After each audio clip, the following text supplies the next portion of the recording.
Oh, thanks, Adrian. Um, I was tempted to have Molly just do all the talking because she's the celebrity here that everyone wants to hear from. But we're gonna split it up a little bit. We'll cover some ground, but I find that the real positive stuff is in the Q&A at the end. So if you want to just drop questions in the chat that Adrian could tee up, or just save them for the end, I think the dialogue is much better and more impactful than the monologue. Also, if you were on this last time, like we do this every quarter. And so there's definitely some new stuff every quarter because social media moves quickly, but sometimes there's just some repeat stuff. So if any of this is redundant, I apologize, but probably not terrible to hear it a second time. And if anything is new, obviously that's probably more of what you're here for. But again, save some great questions for the end so we can get into it a little bit more. Okay. So let's go to the next slide. So understanding today's social media landscape.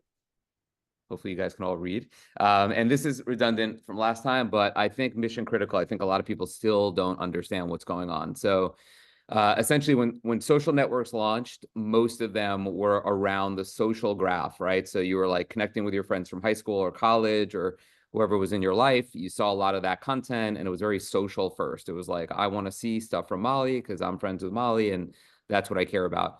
And really, slowly over time, but really accelerated in the last 2 years, all of these social networks have followed the TikTok algorithm, where it's now interest graph. So it's really showing you things at breakneck speed that you're actually interested in. For example, I just moved to this new apartment. I'm in my furniture era. So I am seeing wall art, furniture, anything and everything around, like new home things that I would want to see, because that's what I'm interested in right now. And I'm sure in all your algorithms, there's different things, but you probably have noticed that if you start looking at something like furniture, or you're planning to go to Spain this summer and you look at a couple of TikTok accounts or Instagram accounts, suddenly all you're seeing is Mallorca and Barcelona, and that should be a positive user experience because it's what you're interested in, what you care about seeing most. So it's really important that people that are in brand management, marketing of any kind, Funny. founders, understanding that the algorithm has really changed and it's really about interest than social. And if you have any questions on that, let me know at the end. So with that, I really recommend, I'm a big fan of Gary Vaynerchuk. I know he's an acquired taste. Some people love him, some people hate him, but when it comes to social and understanding where attention is going, I have found him to be best in class. This is his most recent book, which at this point is not even new anymore. He'll probably have another one coming out this year, but it's all about day trading attention, understanding where people are, and understanding that this TikTok algorithm has really led to this. That was the catalyst for it. And even if you're not a TikTok user, understanding that Instagram is now following suit, social networks that are maybe even not yet known will follow suit, so that it's showing you things that you're going to be interested in that come from an interest graph led algorithm as opposed to social thinking. It should almost be like interest networks instead of social networks, is sort of the point I'm making. So with that, this is something I've been talking about forever. It's actually the first podcast I ever recorded was about Instagram followers not mattering. But really, followers on any of these social networks are not a KPI for success, especially if you think that it's really interest-based. So if I'm going to see stuff that I'm interested in more than stuff from people I follow, it's not really a game of followership. It's a game of having interest, showing intent by searches, by things that I'm looking at, by things that I'm posting. I'm adding it to this community, and then it is reading back to me things that I want to see. A lot of brands still to this day, I just spoke with somebody yesterday who asked me how we're going to get from 10,000 to 100,000 followers this year. And I said, we're not. And I realize that sometimes that's the end of the conversation because they want to move on. But I would just be very, very leery about social media partners that are promising you follower count. A, they're lying, and B, it's not even the name of the game. It's not what you should be focusing on, because you don't have a lot of organic reach. You're not necessarily reaching your followers that you do have, that maybe you've had and acquired over the years. And if you do want to reach those followers, or you do want to reach new people, the paid platforms on these social networks really allow you to do so in a very consistent way. A lot of the trends are now moving more towards things like saves and shares. That's like a cosign. So it's like if I see a recipe from Nellie's Free Range and I save it, there's a strong chance that I'm going to come back and reference it and maybe make that at home.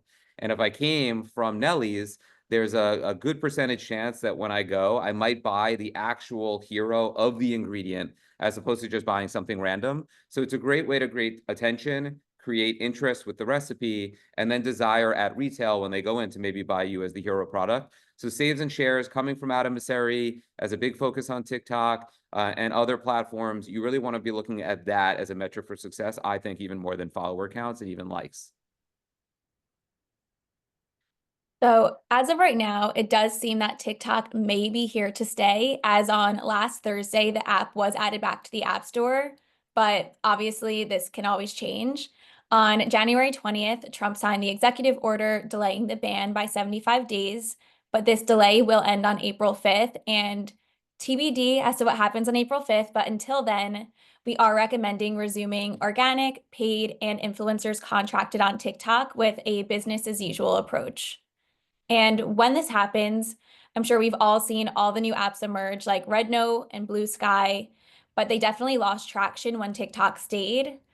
So when things happen like this, rather than rushing to untested platforms, we definitely recommend focusing on those established platforms like YouTube Shorts and Instagram Reels to ensure that you have a presence somewhere else that's not just TikTok, but not sprinting to things like Rednote just because everyone's talking about it, considering it didn't even stay really once TikTok stayed. So next we'll be discussing where to focus your energy in terms of social platforms. So Instagram has been rolling out tons of updates since the start of the new year, and one of them being the profile grid update. So it's now updated to a 3:4 ratio when it used to be the square 1:1 ratio. However, you actually cannot create your content in this sizing because Instagram does not allow you to post in this size. So here on this slide, I have Instagram's new sizing guide for reference, but what we recommend is posting in that 4:5 ratio because it is the closest, and just leaving a little bit of space on those sides so your information doesn't get cut off in the grid. But when you are posting it in the feed, it will be in that 4:5 ratio. I know that's a little bit confusing. I'm not sure why they did the 3:4 ratio since you can't post like that. But 4:5 is very, very close.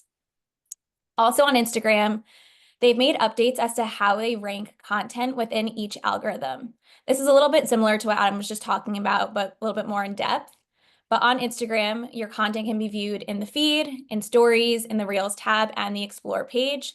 And the two main types of reach are the connected reach, so the accounts that follow you, and the unconnected reach, so reaching accounts that don't. And for both types of content, or for both types of reach, the top three signals that allow them to figure out where to push out that content are watch time, likes, and shares. And this means doubling down on that content that has received the most shares and planning future content, brainstorming new ways to engage your audience to ensure that you are receiving those likes and shares.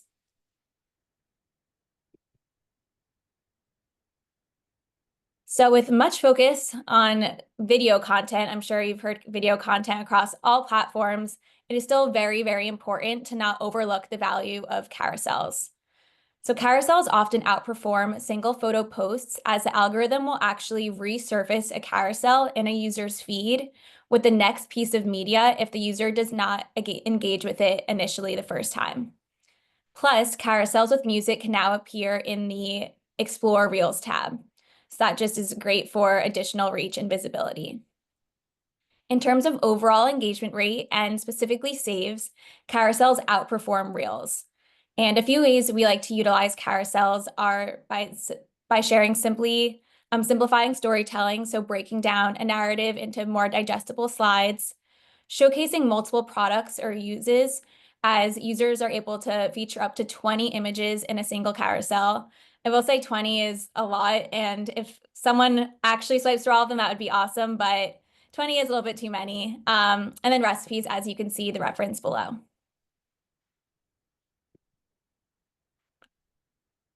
So that said, when it comes to reach, Reels are definitely still the clear winner. They have a reach rate of 30.81%, which is double that of other content styles. And data shows that users actually spend half of their time on Instagram watching Reels. But when it comes to video content on the platform, I feel many users definitely just turn to user-generated content, but that's not the only content style we would recommend. So diversifying your content is definitely key, and there are several other content styles that actually fall under Reels. So that's the motion design, stop motions, dual assets. So that this example here is taking a still image and animating text on top, and live like studio video content.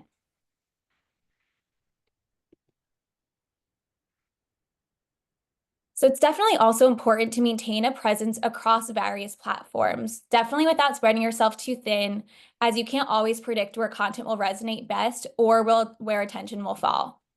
Because, for example, if you only had a presence on TikTok right now and it were to be banned, that definitely wouldn't be great for your brand. YouTube Shorts still continues to offer organic reach and currently receives over 70 billion daily views. And we recommend cross-posting the content that you share on TikTok onto YouTube Shorts. It typically is that same type of content, like the utility-based content that's performing best on this platform. And we also see Pinterest as a powerful platform for discovery and engagement, as it's a blend of shoppable search engine and a social network. And 85% of weekly users have made a purchase based on a pin they saw from a brand. So same thing here, cross-posting that video content on this platform is definitely what's performing best, as Pinterest is continuing to update both its organic and paid video options, as well as carousels. And as Molly mentioned earlier, there's always sort of like a new frontier of exploratory platforms. Those can be new ones that tend to bubble up, as they always are, but it could also be OG ones, sort of like Reddit, Snap, and just always informing an opinion and sort of knowing what's going on. So what we try to recommend to all brands is keep it simple, right? Don't go too wide on too many. So we always like to go deep, maybe on a couple of primary platforms, potentially some secondary platforms. If you're a brand that's at scale, meaning let's say over 10, 15 million in revenue, you might just have awareness out there around you that's being spoken about on a platform, but you're not actively on. So maybe it's a brand that has totally abandoned X or Twitter, and people are on there though talking about you, like, love your brand, I wish I saw this more, or whatever. So those are what we call passive platforms. But when it comes to exploratory platforms, just keeping an eye, spending an hour or two a month, like understanding where energy is going, looking in the App Store, finding some key thought leaders like Molly O'Donnell or some other ones out there that are talking about it on LinkedIn, or Leah Haberman that's putting out a big, great social media newsletter, and just looking at that every week and saying, oh, you know what, maybe I should look at this new Widget platform. That's obviously a made up name. What is Widget? Who uses Widget? Maybe I'll download it and just see what's going on. But you don't run to it and just start doing it. It's more just like understanding it, which gives you optionality. It could then become a secondary platform. It may ultimately be a primary platform a year from now, just like TikTok sort of came out of nowhere after Musical.ly sort of like never really caught on, and then TikTok became the thing, and then every brand I spoke to was so annoyed that they didn't get involved earlier, and then then they got involved. So by keeping an eye on what's happening, you can sort of understand and then look at your own brand and then make a determination: is this the right brand for a significant amount of attention and time now, or is it something I should think about down the road? So we really recommend that you keep an eye on that. And we're always here to answer questions if you want to ask us quickly for a shorthand answer for our take on whatever platform of the day. A big part that we've always talked about, like the least sexy but most important part of social media, is community management. So I see a lot of brands putting out great content, maybe even across a lot of platforms, but they're totally asleep at the wheel at the actual conversation. Remember, social is a dialogue, not a monologue. And so you want, like gold, opportunities to have a conversation, good or bad. It's an opportunity to talk to that person and get into a conversation that could yield upside and brand affinity. So if it's good, tell them how much you love that. Maybe it's a surprise and delight opportunities. Tell them to tell their friends and get word of mouth. And maybe even more importantly, if it's bad, but you can have a conversation and turn them around, that's even more powerful word of mouth, right? Turning a bad experience into a good one shows that you're a brand that cares, creates connectivity, and helps you differentiate from the competition. So in community management, that's a big part of it.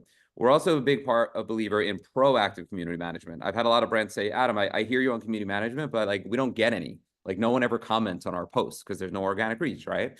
But you can proactively do it by going on other brands' accounts, influencers' accounts. searching, like if you're Unbun Foods and you're looking for protein or fiber or just like, you know, home bread alternatives, celiac, things like that, you just look at those hashtags or look at people talking about that on a social network and slide into the conversation. Oh, you have this you know, diet choice, or you can't eat these things, we might be a really good option for you. It's such an easy way from your computer screen sitting in a Starbucks to be able to go out and engage in opportunities. And I think it's slept on. And I highly encourage anyone on this call, even if you're a brand new launch brand without $1 in revenue, community management is where you should be putting in the work to really start resonating and getting the word out there about your brand. Next, we're going to jump into where to focus your energy in terms of awareness. So having a paid strategy in today's social media landscape is essential, as these platforms are extremely saturated and you want to ensure your content is reaching your target audience. So why should you invest in an Instagram and Facebook paid strategy? Meta's solution to the decline of organic growth has been to utilize a paid strategy, and this can be by running ad campaigns or boosting content that lives in your feed. It's a way to strategically reach your specific target audience. We also recommend allocating a paid budget toward TikTok, as it has also become definitely more of a pay-to-play platform. So TikTok offers Spark ads, which can actually be compared directly to Meta boosting. So boosting the content that is posted organically on your page, boosting the content that is posted organically on your page, and dark ads, which be compared to Meta campaigns, so the content that does not live on your page. And as these secondary platforms like YouTube and Pinterest continue to expand, they're also improving their paid features. So if you are seeing your audience resonate with your content there, we would recommend allocating additional budget there as well. But what if I do not have a paid budget? So having an organic presence is still extremely important, as many users treat brands' Instagram pages like a website. They visit the profile to learn about the products and also see credibility. While organic reach is limited, a quality over quantity approach ensures your brand still has a presence on the platform. And being active also allows you to engage with your consumers, so just as I'm just speaking about, and build trust with them. So you should definitely also be capitalizing on the new features Instagram has rolled out. So any of these platforms, and speaking about Instagram specifically, they just rolled out new carousel algorithm updates. Instagram typically tends to favor content that uses these new features and pushes them more out into the algorithm, which is definitely why it's always important to be testing and learning new things and tapping into these new tools and new platform updates. On TikTok, organic content is just as important, as TikTok has become the new Google, which is crazy, but the data shows people turn to TikTok more than they do Google now to search for different things. They search for everything and anything on this platform.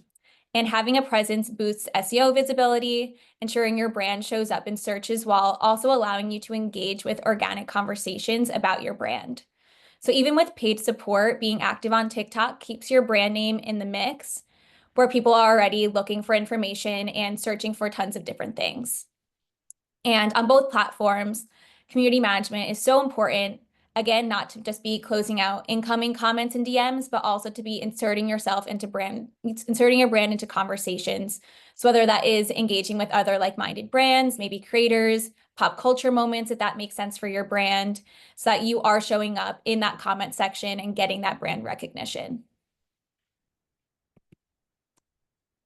I just want to riff 2 seconds on what Molly just said. So one, most better for you CPG and beverage brands, which I'm assuming is the audience on this call, are targeting, you know, Gen Z, millennial, mostly female, socioeconomic, looking to make, you know, at a certain level, looking to make like Whole Foods level searches. So I'm going to say that's a general swath of like people that I speak to every day and probably people that are on this call. So first and foremost, I would highly recommend that you talk to some people in your life that fit that characteristic. So I'm an old man, but if you talk to Molly, Molly is searching on TikTok. Like I walked Wegmans with her like maybe a year ago, and she's, oh, I never heard of that brand, straight to TikTok.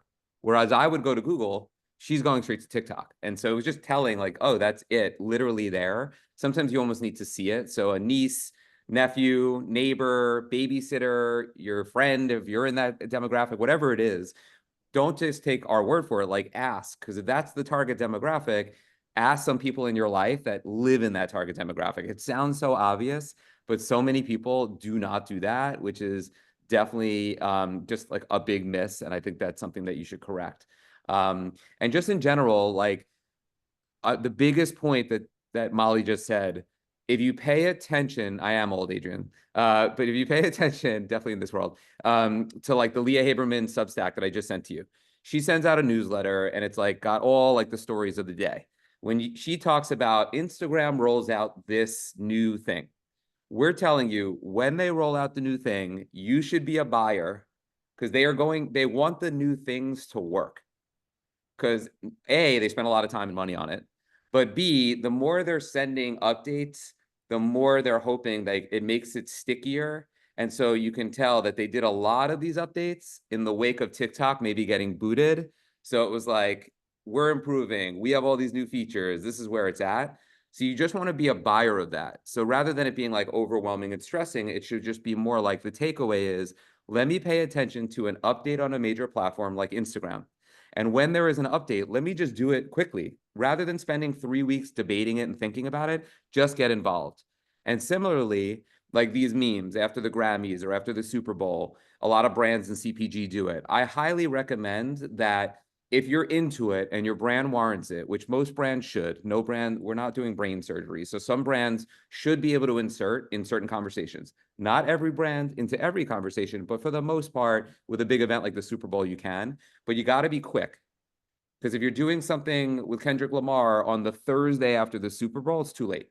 But if you're doing it literally Sunday night or Monday morning, and you can insert your brand, you're just hijacking awareness and eyes that are like, oh, that's funny, that's cute, and it's got your product front and center, and you're getting a brand impression for free.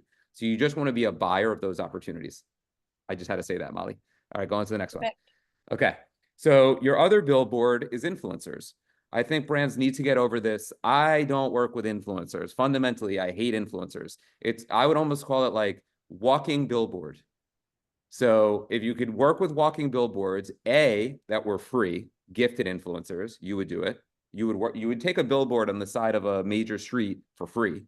And instead of a billboard where it's just there and no one looks at it because they're on their phone walking past it and no one really looks at out of home media, it's coming from an influencer that maybe they're following for recipe ideas, travel ideas, diet choices, whatever it might be. And so they are a walking, talking billboard for your brand. When it comes to paid, I actually think there's a tremendous amount of value in paid, but not necessarily if you just pay full rate and let them do what they do. I do think you should give them autonomy and creativity because they are the muse and they are the ones talking about your product. But you also want to control the narrative a bit and ask for whitelisting. That's the ability to run ads on their account.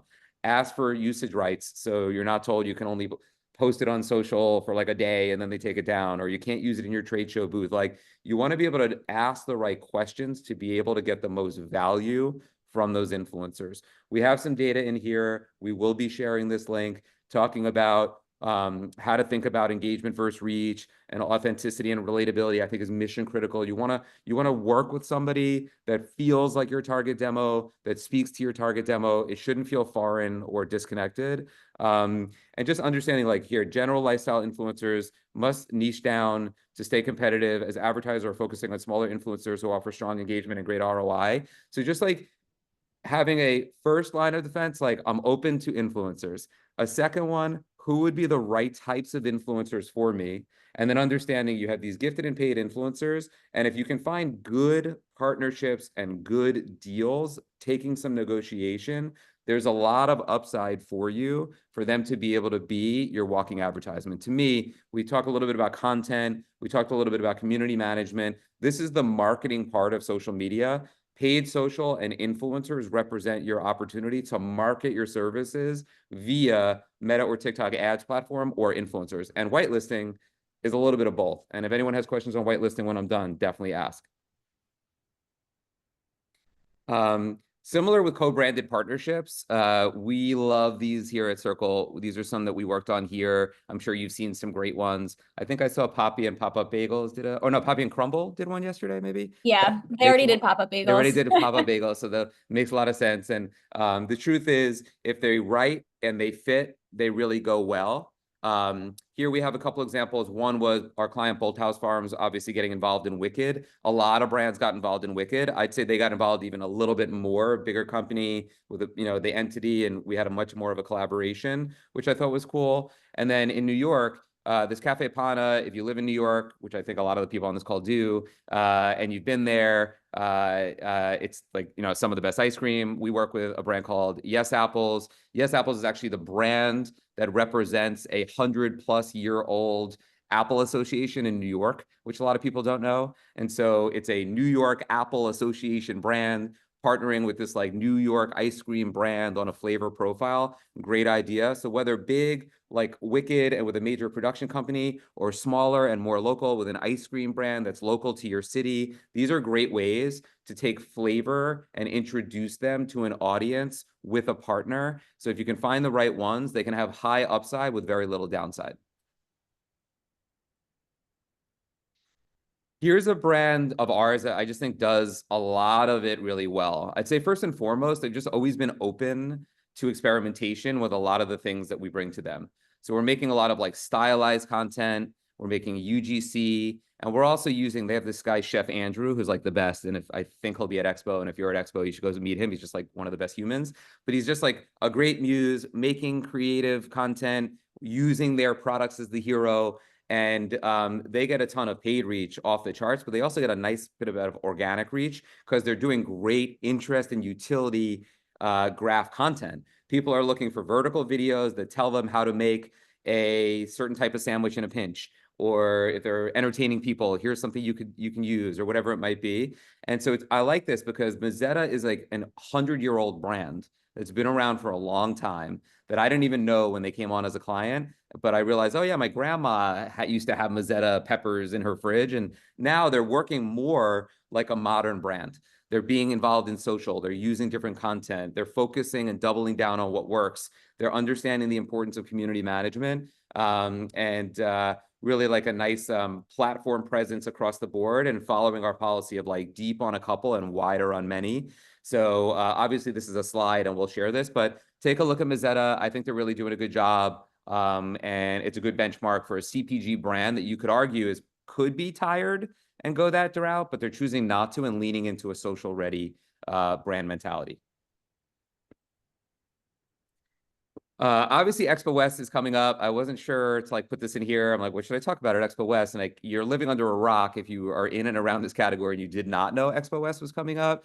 But it is coming very soon. I think it's a very good opportunity to like look at trends if you're going, walk the floor and see what is on trend, what resonates with you, packaging trends, flavor profiles. Last year, a big trend was in the soda category. Poppy had their massive booth. I actually found out Poppy is not exhibiting at Expo West this year, which I thought was so interesting because they probably have the biggest presence at the show last year. I think that the non-alc category was big last year. I think there was like a little row of like non-alc brands. I think it's going to be much bigger, or alc alternatives, I should say. And I also just think protein in every which way possible that you could get. And so if you're in the category, maybe you have a protein product and you're going to be there, really pay attention how they're positioning protein. Like, why should I have protein in chocolate in the middle of the day as opposed to just like a protein smoothie? How much protein is right in the day? There's a lot of data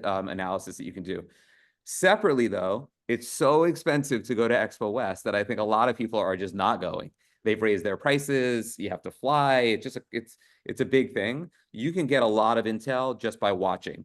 Molly will certainly be dropping quite a few pre, but more importantly, post videos of what we saw and what we liked most. So that's an easy follow on LinkedIn. But everyone will have their recap, their update. So just pay attention to some thought leaders in the space. And if you don't have any, then I would highly recommend that you start following some. And I think if you care about design, Fred Hart who used to be at Interact, is a great follow. He usually will do articles for Dieline and go there on their behalf. And he will do like a what I'm seeing in like packaging and branding trends. That's a good one. But there are definitely other ones. We're happy to give you any intel, but I would highly recommend that you do that. Our LinkedIn profiles, we can definitely drop in this while we're talking. You know, would love for you to follow. And just wanted to address Adrian's comment about Poppy on vending machines. Look, you know, I think that if you don't know what happened, like they basically pre-Super Bowl sent out a bunch of vending machines that were reported to be $25,000 in cost. Whether that's true or not, we don't know. The owner of Poppy then went on Instagram and said, hey, these actually weren't purchased. We're getting them all back. We're going to use them over and over. So I think the math was they cost 800,000, but if they get them all back and use them again, 400,000, they use it again, 200,000, like they're definitely going to drive down that cost. I think a lot of people, I think when you're on a meteoric rise, it's very common to poke holes and, you know, frivolous lawsuits and things like that. I don't work for Poppy. Poppy's not a client, so this is not necessarily an endorsement of Poppy. It's just an interesting thing I found in my 13 years in CPG is that when you get some of these meteoric brands, other brands try to take them down. The public tries to take them down. I think good brands with good intent and good marketing people typically win and stick out. And so I think that'll be the case for Poppy. Olipop obviously dropped their new funding round and $1 billion valuation strategically right around the same time. So it'll be fun to see how the soda wars play out. And I would expect, you know, a year from now, maybe we're talking a little bit about some of the protein wars, because you're starting to see some new brands come in, some OG, like we work with Kinling. That's the former CMO and founder of Kodiak Cakes. They just launched a protein pretzel that they're basically dropping at Expo.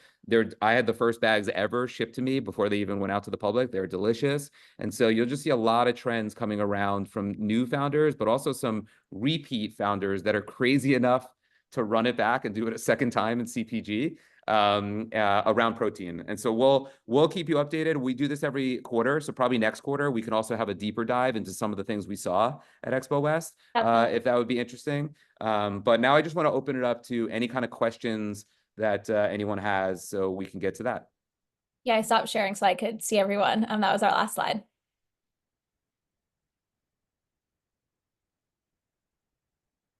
Okay, the first question is from Megan, the correct name, Fred Hart.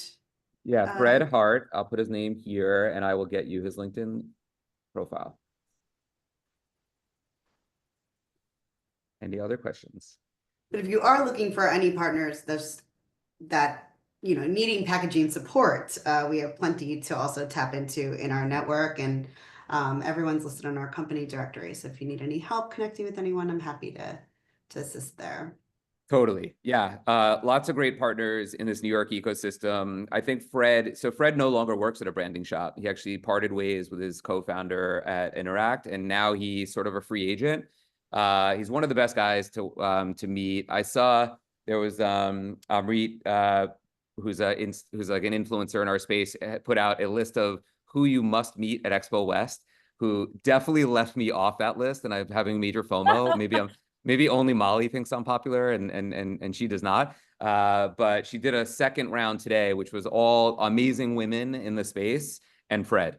If you don't know Fred, meet him, reach out to him, but also just pay attention. He's like a really good eye on packaging, storytelling, and branding. He's probably one of my favorite, just as a thought leader in the space.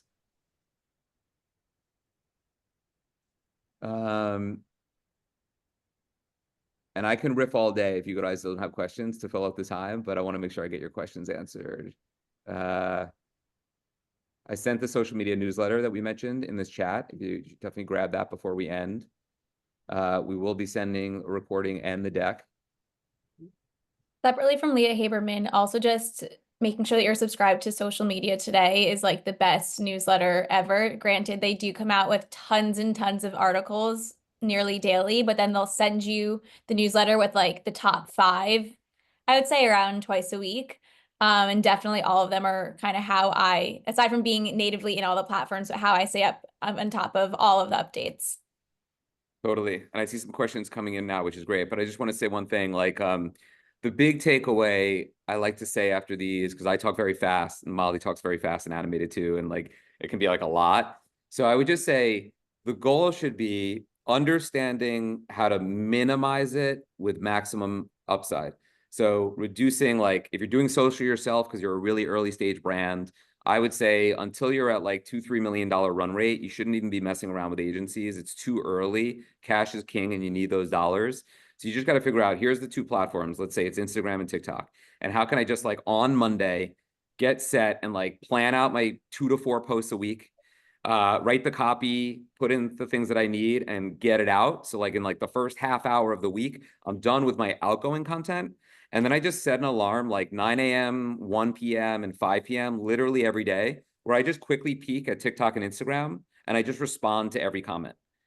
Because I think brands will sometimes do the posting part, but sleep on the community management. Like I said, community management is key. And if you're early stage and the founder, wonderful, because they don't know how early you are. So when they hear back from the founder, they're like, what an awesome brand that this founder takes the time. Meanwhile, like, it's one of the only things you're doing when it comes to marketing, but they feel the impact. So planning that you're doing that every day, putting out the social content on a limited cadence, quality over quantity, and then making sure that if you get some funds for marketing, that you're considering boosting and some targeting using the ads platforms. Don't be scared of them. They're very powerful, very intuitive, and very easy to use.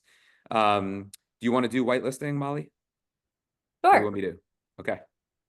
So whitelisting is when first you need to ensure that you do have the rights to whitelist. So in the contract, ensuring that it says written that you have whitelisting rights.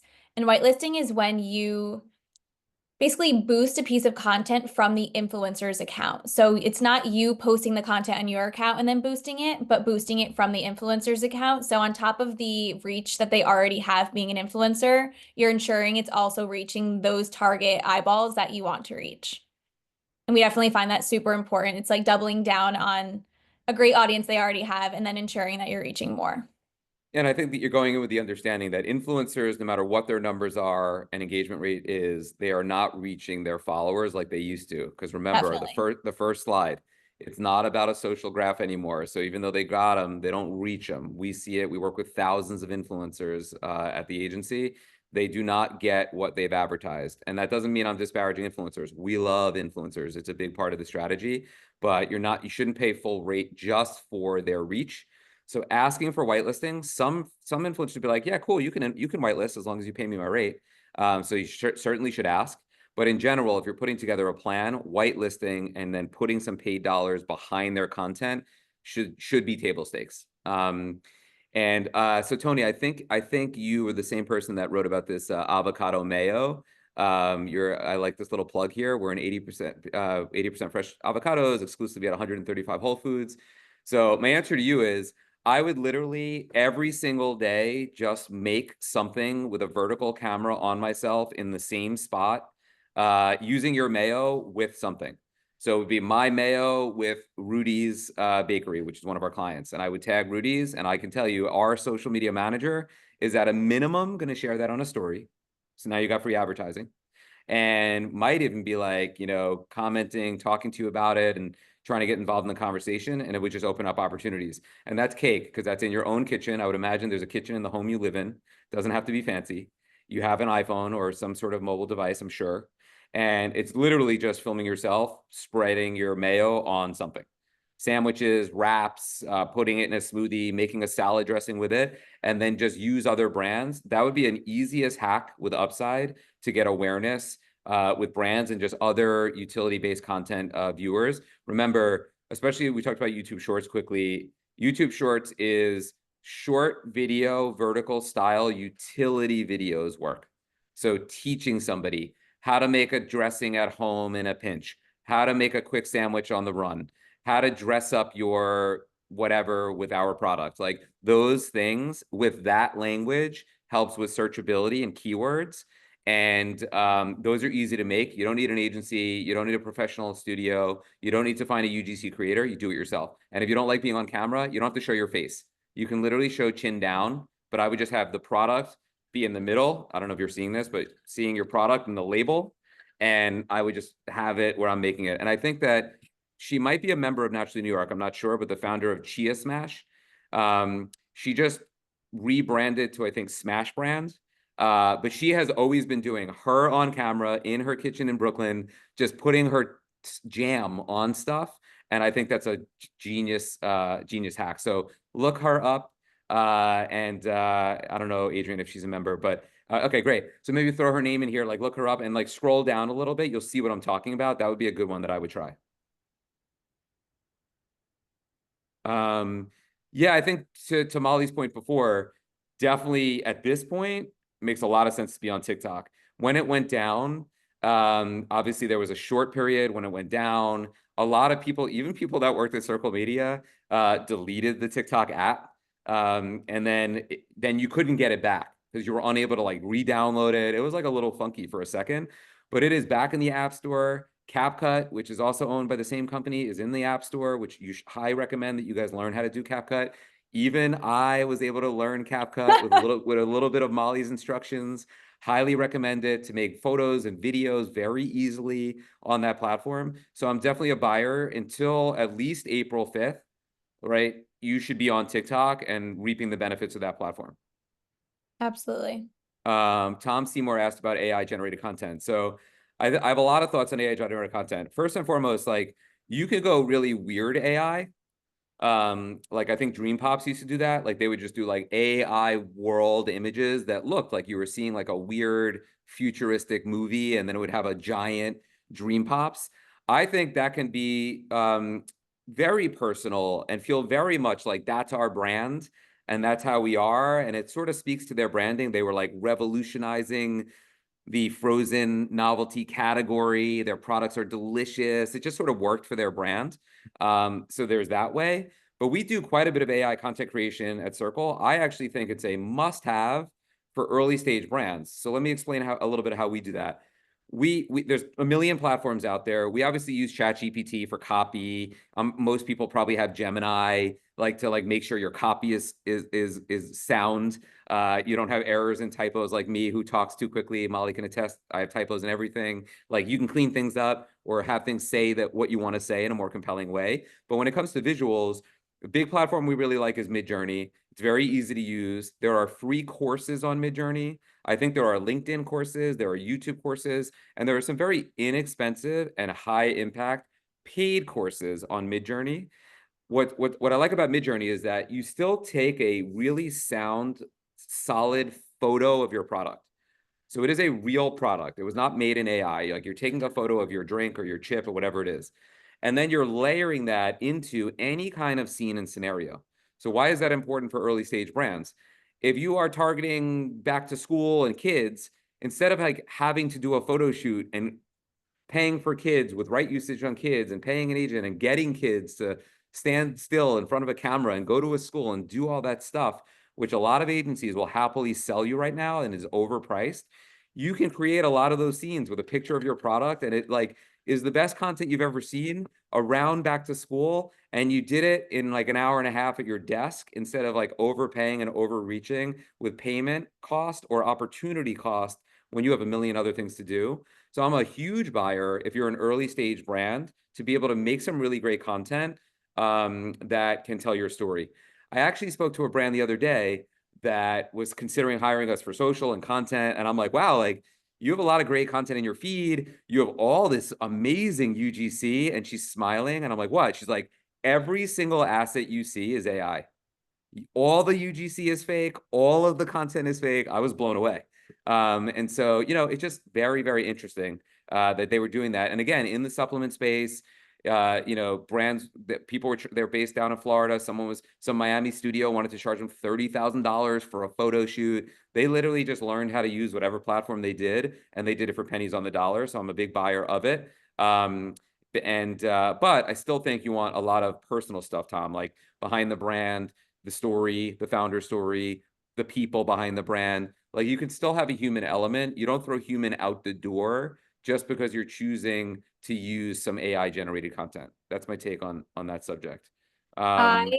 I want to add something really quickly about ChatGPT. Obviously, you're not creating content on there, but I use ChatGPT all day long in terms of content, especially for UGC type content where you can have it create an exact script, even storyboard it out frame by frame of exactly what you're looking for. So if we are going back to the example of making breakfast in your kitchen, you can ask ChatGPT to do it. but even as specific as I want this to be 30 seconds long. I want it to end with a CTA of find me at Whole Foods, and what does each frame look like? And it literally will say like from 0 to 2 seconds, do this, from 2 to 4 seconds, do this, and write the script for you. So that's just an easy way to cut down art direction and storyboarding out your content, and it does it really quickly. And I will say, as long as you're specific with what your tone of voice is, it doesn't sound robotic at all. Like I use it every single day. I can't believe I didn't exist before. Totally. And I saw that Molly down in the chat here put an AI asset breakdown that we did, which is also very cool, where we literally brought to life an asset that was created by a photographer, but then made into a video. So there's a lot of this cool stuff going on right now. I highly recommend. Again, nothing should be so binary, like hate influencers or love, or despise AI, will never do it or not. Like you should be seeking ways to use tools to help you move faster while you have a million other things that you need to do to move your brand forward. You can't be so holy on some of these subjects, especially in the earlier stage of a CPG or beverage brand's journey. So just keep that in mind. Somebody asked about the same example, but for a beverage brand. Obviously a little bit different if it's just a beverage, like a ready to drink beverage, because it's like, you know, there's only certain things you could do as far as utility. But I would definitely be capturing a lot of content out in the wild. Like you made your drink for a reason, right? So if you're like, my drink is great for on the go, it's great for midday for electrolytes, it's great for after the gym, it's great to bring out to a bar, and if you don't want to drink alcohol, it's great for recovery from drinking alcohol, whatever it is, I would just take your product with you and get photos that don't even have to be high quality of all those situations, and just have them in your camera roll. And then go to CapCut, which I mentioned before, and literally open up CapCut, and it'll almost always have like 1 or 2 templates like that they're pushing right there. Or you could just search templates that go to like a hip hop music beat or to something else and just see one. And I like those because it's literally like, use this template. You could do it on your app or on the desktop. And then it just says, all you need to do is put in the photos, and then it'll just drop it to the audio and to the template. So suddenly these like not amazing photos that you probably took because they're just not that great if you're not a photographer, put to a good beat, put to a good template, is like an entertaining piece of content. And you're basically storytelling now, because you're saying, this is a product that's good for all of these different scenarios, rinse and repeat. And that's just remembering to get that content while you're out there and then just dropping it in. So I'm always frustrated when I don't have enough assets on my phone to do CapCut. So I'm still like learning that. But if you're a founder or early stage marketer working at a brand, just be in the habit of doing that, or do retailer visits. So if you're only in like, 100 retailers in the Northeast or just New York, next time you go, get like the outside of the store, the inside of the store, the cart of the store, the checkout of the store. Next thing you know, you have like a 10 photo asset done probably pretty poorly because you're not a photographer, but done to a really cool template that's you're conveying, we are sold at Key Food, or we are sold at Fairway, or we are at Whole Foods New York. And that's a good asset to post on social. That's a good asset to maybe post on social and then run with some ads targeting Whole Food shoppers. That's a pretty cool thing to put in your sales deck to show like, yeah, when we get on your shelves, we underwrite it by like posting content about it. So you get a lot of usage out of it. You just plan ahead. And those are some of the small ball things I would think to do as a beverage brand. Yes, that's CapCut, not CapCut. Sorry, I talk quickly. And we should link to CapCut here if we haven't already. I don't know that we can. Actually, I can on the desktop version. So with continuous use of AI, you build your brand voice. I use it for everything. I've trained it. Oh, okay. Yeah. So Megan, yeah, I mean, I think these are just wild tools to just leave in the box and say you're not touching. They will really augment, increase, and improve your speed.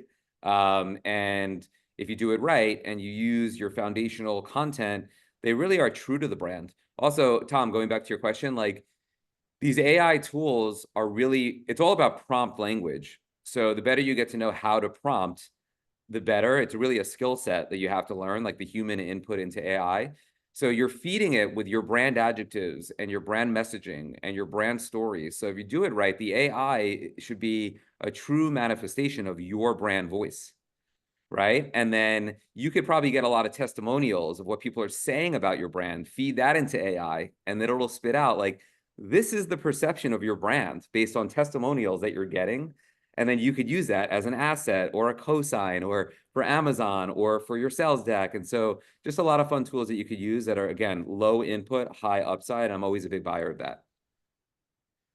I want to make sure I didn't miss any questions. I don't think so. And I've been in here answering some of the easier ones. Oh, you have? Thank you so Yeah. much.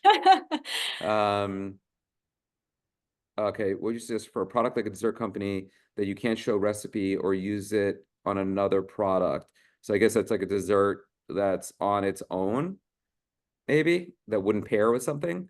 And I would say initially just showcasing how it can be part of someone's everyday life. Maybe it's every night, I would say 9 out of 10 people want to have their sweet treat. So whether you're finishing a long day, whether it's the end of a fun weekend, any other kind of use case, maybe it's sharing it with your kids, showcasing how it can be part of anyone's everyday life, as long as obviously they're part of your target demo.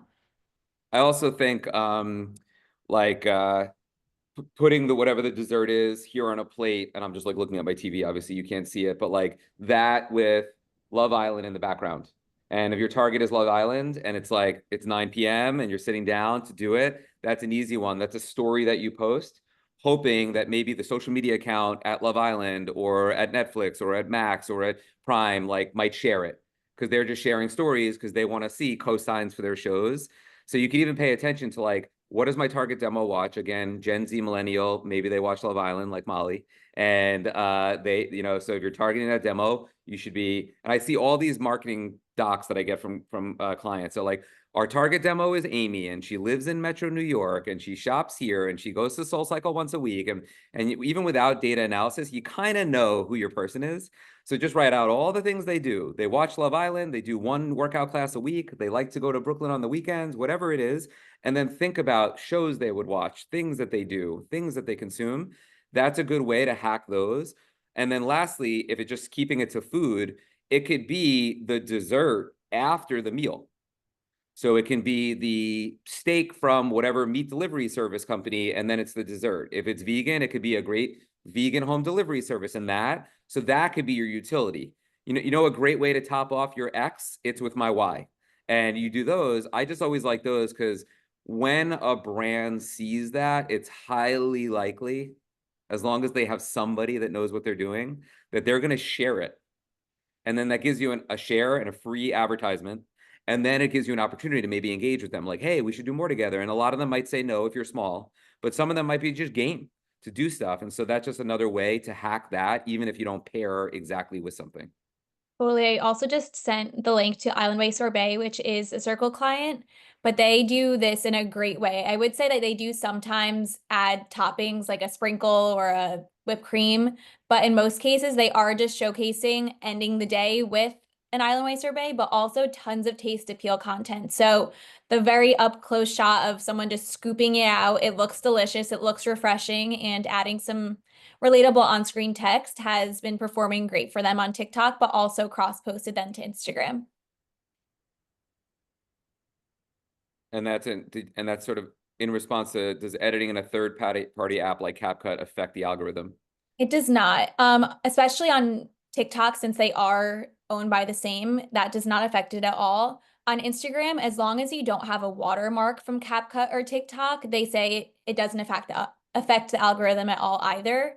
As we said, organic reach is a little bit of a flop on Instagram anyway. So regardless if you're putting ad dollars behind it, it's going to perform well, but it does not affect it poorly at all.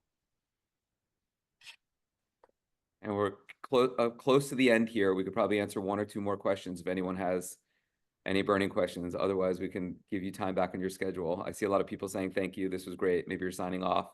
Anyone have one last question they'd love answered while you have us?